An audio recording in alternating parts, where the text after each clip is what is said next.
Shalom ibu bapak, saudari-saudara, selamat pagi. Kiranya kita semua pagi hari ini bangun dengan penuh semangat, dengan penuh sukacita. Mari ibu bapak, saudari-saudara, kita menenangkan hati kita sejenak. Kita mau datang kepada Tuhan di dalam doa dan perenungan kita. Mari kita berdoa. Tuhan Yesus, Raja alam semesta, Engkau ciptakan langit, bumi, dan segala isinya untuk kami rawat. Tolonglah kami untuk melestarikan alam ini. Amin. Firman Tuhan yang akan kita renungkan bersama dituliskan dalam Roma 13 ayat yang ke-14. Roma 13 ayat yang ke-14. Tetapi, kenakanlah Tuhan Yesus Kristus dan jangan pedulikan lagi keinginan-keinginan daging. Sekali lagi, tetapi kenakanlah Tuhan Yesus Kristus dan jangan pedulikan lagi keinginan-keinginan daging. Ibu bapak, saudari-saudara, kalau ditanya apa situasi kedaruratan yang dialami oleh umat manusia saat ini? Bukan teknologi dengan ancaman AI, bukan. Bukan pula derasnya arus informasi yang menimbulkan banyak berita hoax atau berita bohong, bukan. Tetapi situasi darurat saat ini adalah krisis alam, krisis ekologi. Mengapa terjadi krisis ekologi? Karena keserakahan manusia.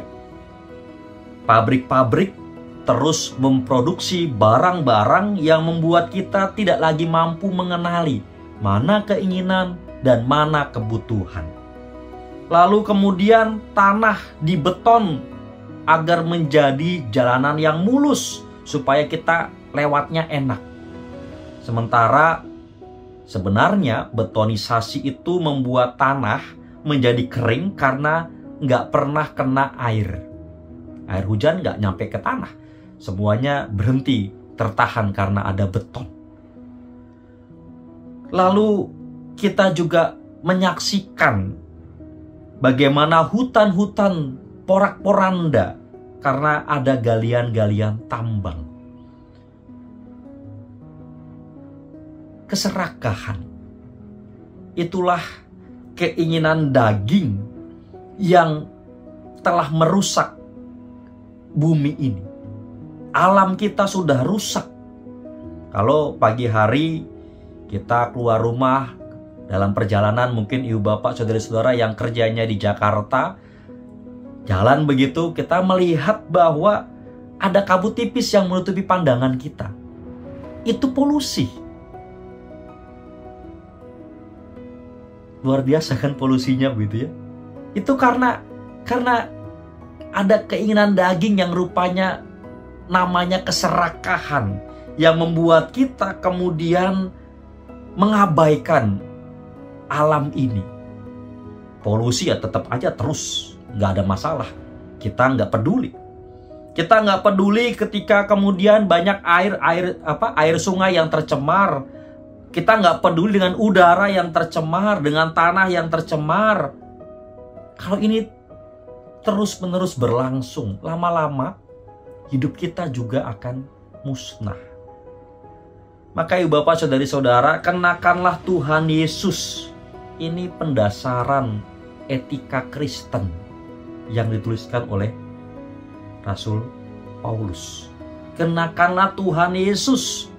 Dengan mengenakan Tuhan Yesus, maka kita berupaya mewujudkan teladan Tuhan Yesus dalam hidup ini. Tuhan Yesus yang bela rasa, yang belas kasih, yang punya kepedulian, yang mau berkorban, yang penuh cinta kasih. Teladan-teladan inilah yang perlu kita wujudkan ketika kita mengenakan Tuhan Yesus. Dan ini bukan saja berlaku dalam hubungan antar sesama manusia, tetapi juga dengan alam, dengan seluruh dunia ini. Lalu kita mengingat Yohanes 3 ayat 16, di sana dikatakan, karena begitu besar kasih Allah akan dunia ini, sehingga ia telah mengaruniakan anak yang tunggal, supaya setiap orang yang percaya kepadanya tidak binasa, melainkan beroleh hidup yang kekal. Kasih Allah kepada dunia melalui penyelamatan umat manusia.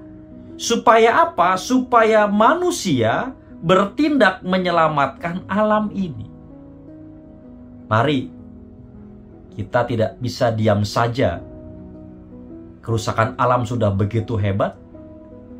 Kita saatnya sekarang bahu-membahu untuk kembali melestarikan alam. Selamat melestarikan alam. Selamat beraktivitas. Tuhan menyertai kita.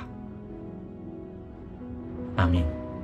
Mari kita berdoa, pembawa pokok-pokok doa kita. Ya Bapa di sorga, kami mohon ampun kalau keserakahan, keinginan daging membuat kami mengabaikan alam, membuat kami merusak alam ini, membuat alam ini menjadi tempat yang tidak lagi layak untuk ditinggali. Padahal Engkau menciptakan alam ini dulu dengan sangat baik.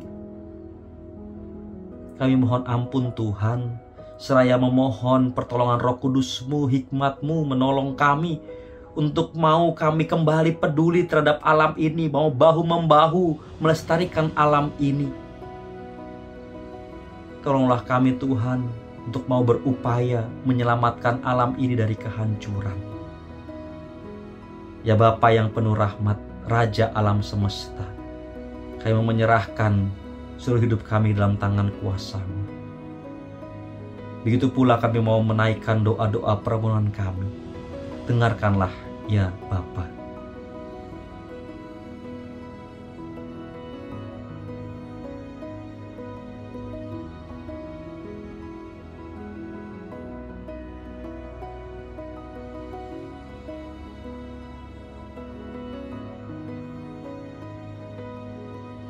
Inilah doa kami, ya Allah Raja alam semesta. Dengarkanlah dan kabulkanlah, sebab kami memohonnya di dalam nama Sang Juru Selamat Tuhan Yesus Kristus. Amin.